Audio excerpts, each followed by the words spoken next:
Assalamualaikum warahmatullahi taala wabarakatuh dan salam sejahtera. So hari ini kita akan membincangkan berkenaan dengan sejarah Ibnu Taimiyah. Okey, kalau korang lah biasa banyak dengar ceramah ni, aku rasa korang ni memang jenis baik-baik, mesti confirm banyak dengar ceramah.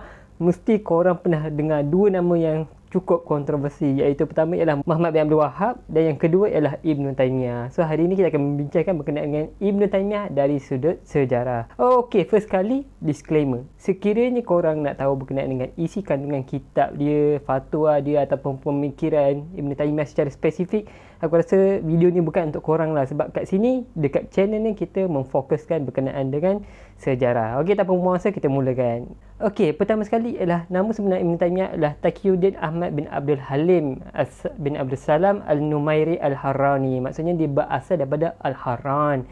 Nama dipanggil ialah Ibn Taymiyah, dan dia adalah orang yang berasal daripada mazhab Hanbali, sebab ayah dia juga dan atuk dia juga adalah guru-guru atau tokoh yang berada dalam mazhab Hanbali. So dia ni memang tokoh yang besar lah dalam mazhab Hanbali.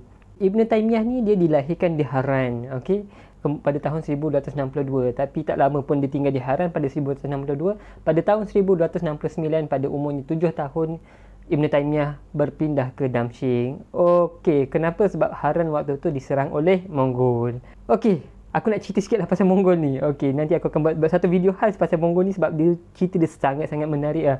Sebab Mongol ni korang kena faham tau, dia bukan satu kuasa besar tau pada asalnya. Dia datang tak tahu lah, entah datang dari mana dia punya kawasan tu.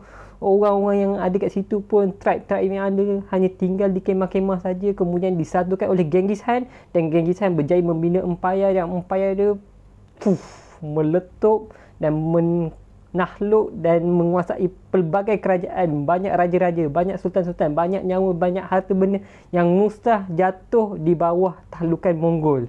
Dan apabila dia mengetuk dunia Islam, okey, dunia Islam waktu tu seolah-olah terpukul dan terpinga-pinga tau. Sebab kau kena faham tau, Mongol ni dia bukannya Rom, dia bukan Parsi, dia bukan Kristian, dia bukannya Yahudi, tak, dia bukannya satu agama yang lama, tak. Mongol ni dia dah lah coming out of nowhere, tiba-tiba dia jadi satu kuasa besar dan dia boleh mengalahkan banyak kerajaan, banyak raja, banyak sultan. Dan apabila dia melakukan perkara tersebut, dia boleh melakukan secara efisien tau. Dan banyak sangat peperangan yang dia memang menang. Kalau tak kerana perang Ain Jalut, boleh kata hampir semua tahlukan tentera Muslim, kerajaan Muslim akan jatuh ke bawah Mongol. Kerajaan Islam pada waktu tu, kita boleh kata the best lah, is number one superpower tau, is the strongest nation yang available pada waktu tu. Tiba-tiba je dia boleh dikalahkan oleh Mongol tau. Yang ni yang membuatkan orang jadi terpinga-pinga, jadi terfikir, macam mana benda ni boleh berlaku tau. Jadi sebahagian sejarawan berpendapat serangan Mongol ni, kehadiran Mongol ni lah yang menyebabkan perubahan, satu anjakan paradigma, perubahan pola pemikiran kepada Ibn Taymiyah, yang menyebabkan Ibn Taymiyah apabila dia mengeluarkan pendapat ataupun pandangannya, dia jadi satu pandangan yang berbeza tau daripada pola atau cara pemikiran ulama-ulama sebelum ni. So sebagai sejarawan berpendapat itulah yang mempengaruhi pendapat Ibn Taymiyah dan menyebabkan Ibn Taymiyah ni pemikiran dia berbeza daripada ulama-ulama yang sebelum ni. Sekarang kita fokuskan semula kepada Ibn Taymiyah. Okey, di Damsyik pada waktu tu lah Ibn Taymiyah mula mempelajari ilmu agama. Okey, dia mula menghafal Quran, dia mula menghafal hadis, dia belajar daripada ayahnya, fiqh, usul fiqh, especially dalam mazhab Hanbali. Bukan tu saja, dia juga menguasai ilmu-ilmu yang bukan dalam bidang agama, contohnya algebra, matematik, sejarah, falsafah. Dia juga menguasai nahwu saraf, iaitu grammar dalam bahasa Arab, ataupun dan ada juga Arabic literature. So kat sini kita boleh nampak yang Ibn Taymiyah ni adalah seorang yang perform, student yang perform. Dia berjaya menguasai banyak bidang dalam masa yang singkat, dan sampai pada tahap umur dia hanya 17 tahun, Al-Maqdisi dah pun membenarkan Ibn Taymiyah untuk mengeluarkan fatwa. Dia dah jadi mufti dah pada tahap tu. Cuma kau kena faham, mufti yang dimaksudkan kat sini dia bukannya official title lah macam mufti yang ada pada negeri-negeri yang kita faham pada hari ini, tak. Mufti kat sini bermaksud dia pada waktu tu dah pun mencapai kematangan pemikiran, kematangan berfikir yang membolehkan dia mengeluarkan pendapat dia tersendiri dalam bidang-bidang agama. Okey, pada tahun 1284, selepas kematian ayahnya, dia pula mengambil alih menjadi guru di Sukaria Madrasah untuk menggantikan post ayahnya yang telah pun meninggal dunia. Okey, pada tahun 1292 dia mula menunaikan haji. Pada ketika usia mudanya Ibn Taymiyah ni memang terkenal sebagai seorang yang outspoken, dia agresif lah kita boleh kata. Dia kalau tak puas hati dia memang cakap betul-betul. Okey, dan perbuatan dia ataupun tindakan dia telah pun menyinggung pelbagai pihak, especially authority yang ada di zamannya, seperti yang mana yang kita boleh tengok pada tahun 1293 di mana ada seorang pederi bernama As-Saff Al-Nasrani. Okey, As-Saff Al-Nasrani ni dia telah pun menghina Nabi Muhammad sallallahu alaihi wasallam. Authority yang ada pada ketika itu meminta pendapat Ibn Taymiyah, apa yang patut kita buat dengan As-Saff Al-Nasrani ni. So Ibn Taymiyah berpendapat As-Saff Al-Nasrani ni kerana dia telah menghina Rasulullah sallallahu alaihi wasallam, dia perlu dibunuh. Tetapi authority yang ada pada waktu tu dia tak puas hati tau. Dia tak suka dengan pendapat ni, so dia tak guna. So dia ambil pendapat dia sendiri. So dia minta As-Saff Al-Nasrani ni untuk masuk Islam. So apabila dia masuk Islam, so dia terselamatlah daripada hukuman bunuh. So As-Saff Al-Nasrani ni pun masuklah Islam. Tapi Ibn Taymiyah tak puas hati. Sebab bagi Ibn Taymiyah, tak kira lah kau Muslim ke, kau bukan Muslim ke, kau dah masuk Islam sekalipun, kau tetap perlu dihukum bunuh sekiranya kau menghina Rasulullah SAW. So As-Saff Al-Nasrani ni dia terselamat, dan Ibn Taymiyah dengan pengikut-pengikut dia tak puas hati, dia pun protes. Okey, membuat bantahan di pejabat Governance Syria pada waktu itu. Dan Governance Syria pun ambil tindakan dan memenjarakan Ibn Taymiyah pada ketika itu. Itulah kali pertama Ibn Taymiyah dipenjarakan. Bukan tu saja tau. Okey, Ibn Taymiyah ni pada waktu muda dia memang membara-bara lah. Dia memang banyak buat satu perkara yang orang tak jangka lah. Contoh kata seperti apa yang ditulis oleh Yahya Mikut, seorang profesor dalam Islamic Studies dan Christian Muslim Relationship. Okey, Ibn Taymiyah ni dia pernah rosakkan batu sembahan, batu yang tempat jadi pujaan golongan sufi di masjid. Dia pun pernah pukul etis. Yang etis tu waktu tu dah nak dihantar untuk menjalani hukuman dia, dan dia pernah pecahkan dan rosakkan botol-botol arak yang waktu tu ingin dijual, dan dia juga pernah serang tempat yang jadi tempat sarang pelacuran pada ketika itu. So maksudnya waktu muda ni dia bukan sekadar cakap sajalah, kalau dia nak dia memang bertindak. Sampai tahap tu tau. Okey, pada tahun 1196 dia menggantikan gurunya Zainuddin Al-Munajjal sebagai guru besar di sekolah Hambaliyah, madrasah ataupun dikenali sebagai Madrasah Hambaliyah. Okey, pada tahun 1299 berlakulah invasion of Mongol ke atas Damsyik. Okey, korang kena faham tau, pada ketika ini Mongol waktu tu dia bukan lagi Mongol yang Genghis Khan, Hulagu Khan tu, tak, bukan. Mongol waktu ni yang diketuai oleh Khazan Khan, dia dah pun masuk Islam, dia dah embrace Islam. So benda pelik sikit tau, sebab kebiasaannya kita fikir kalau Mongol menguasai tanah Arab, kebiasaannya kemungkinan besar orang-orang Arab akan terpengaruh lah dengan ajaran ataupun agama yang dibawa oleh Mongol ni. Tapi pelik pula, apa yang berlaku ialah Mongol pula masuk Islam. Yang ni satu perkara yang menarik juga berkenaan dengan Mongol yang kita akan bincangkan dalam video yang akan datang. Namun apabila Mongol ataupun Ghazan Khan dan dia punya pengikut-pengikut ni masuk Islam, dia bukanlah masuk Islam yang sebetul-betulnya lah dia. Dia masih lagi adalah bibit-bibit pemikiran dan juga perlakuan seperti apa yang diajarkan oleh dia punya darah Mongol itu. Dan dia seolah dia kira bukanlah mengamalkan Islam yang sebenar lah. Bukti paling jelas ialah dia menyerang sendiri orang Islam yang waktu tu tinggal di Damsyik. Hasil daripada invasion of Mongol pada tahun 1299, ramailah orang yang terbunuh, ramai yang ditangkap sebagai banduan, dan banyak juga bangunan dan harta benda yang rosak. Dan Ibn Taymiyah waktu tu tinggal di Damsyik. Dia adalah satu-satunya tokoh yang berani mengkritik Ghazan Khan secara terbuka dan secara berdepan tau. So dia tak lari, dia duduk kat situ dan dia kritik secara terbuka. Dia memang outspoken dan dia tak takut pun.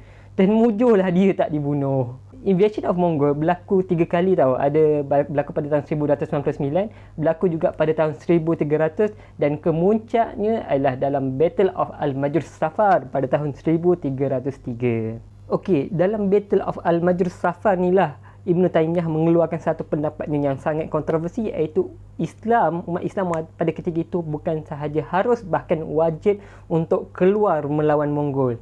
Okey, korang kena faham tau, kekeliruan sekarang ialah Mongol pada waktu tu dah pun Islam. Jadi seolah-olah Ibn Taymiyah mengarahkan orang Islam untuk melawan orang Islam. Untuk orang Islam membunuh orang Islam.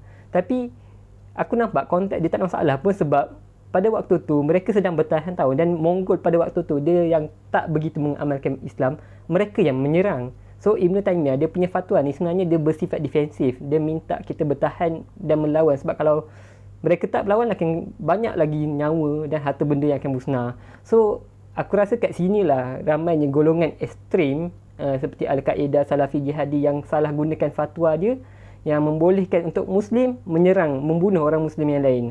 So mereka, bagi akulah, aku rasa kat sinilah berlakunya salah faham yang sampai ke hari ni kena boleh nampak kesannya. Selain daripada tu, Ibn Taymiyah juga mengeluarkan fatwa yang membolehkan tentera Mamluk yang melawan Mongol pada ketika itu untuk tidak berpuasa, sebab perang tersebut berlaku pada bulan Ramadan. Kau nampak tak lagi masalah sebab berlaku pada waktu bulan haram. Tapi tak ada masalah sebab waktu tu mereka defense. Mereka terpaksa bertahan daripada serangan Mongol yang datang menyerang.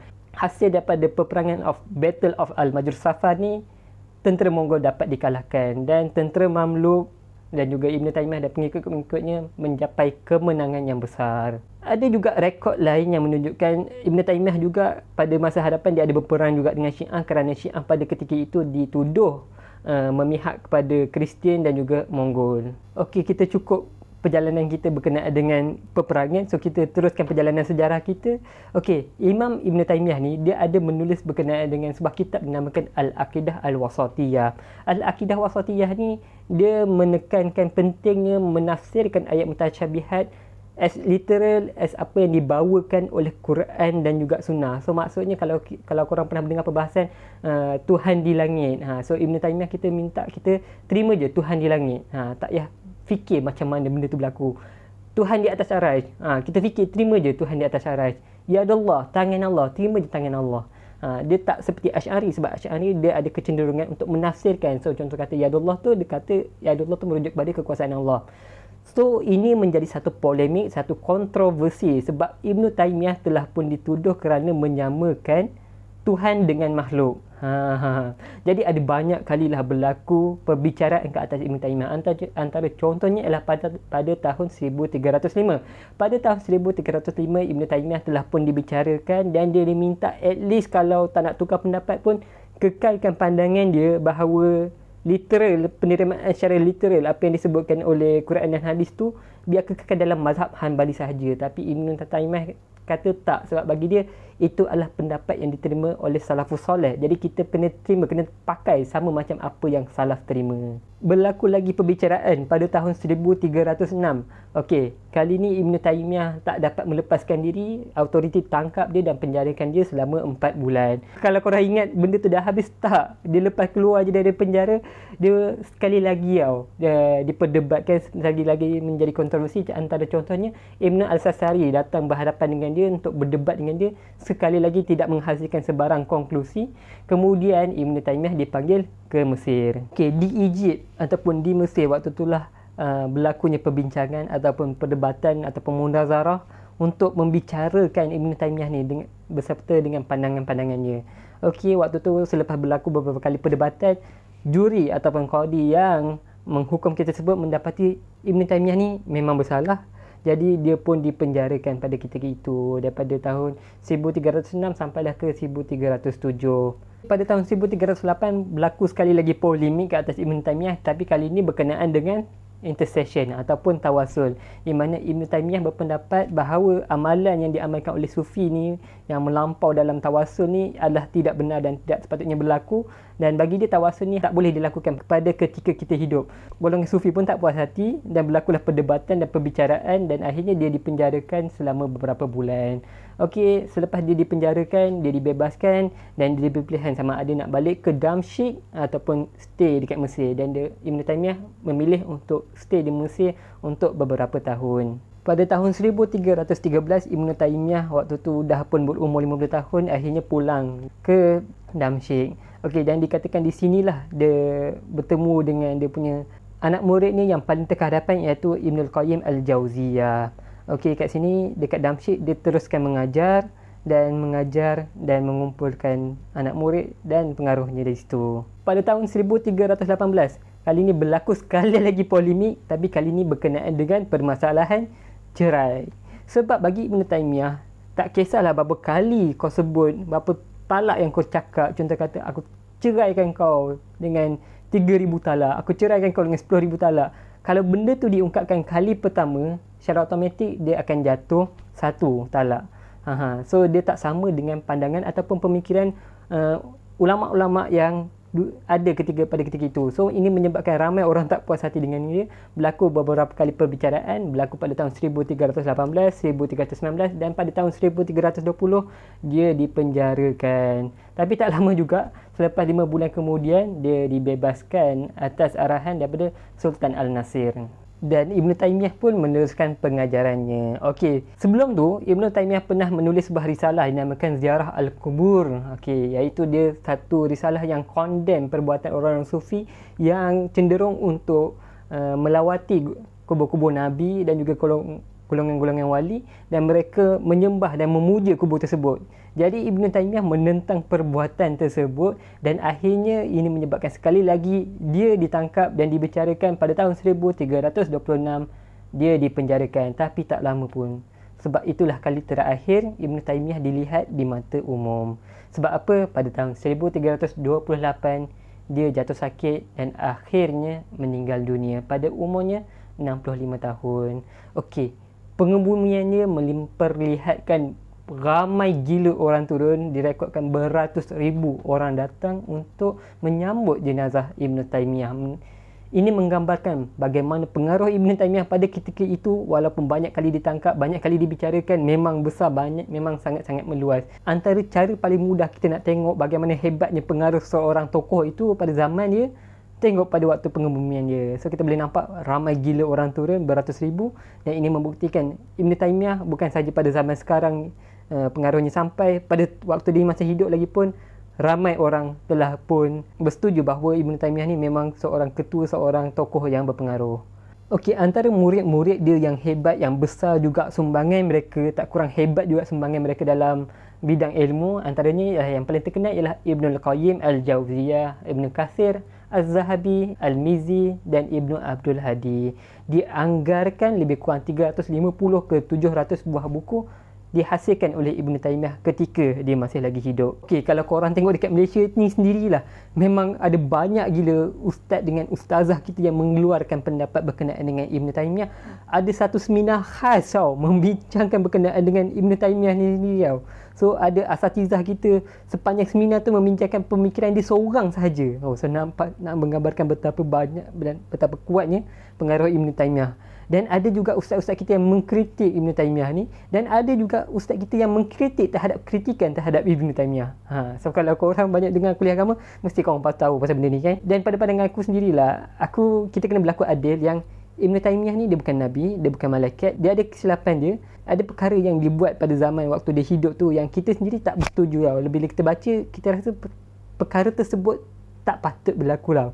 Tapi kita tak boleh nafikan yang dia ada sumbangan dia ada jasa dia, fatwa dia masih lagi dipakai dari dulu sampai ke sekarang. Dan zaman sekarang pun banyak asatizah, banyak ulama-ulama kontemporari, apabila ada berlaku satu perkara, antara tokoh yang mereka jadikan rujukan ialah Ibn Taymiyah.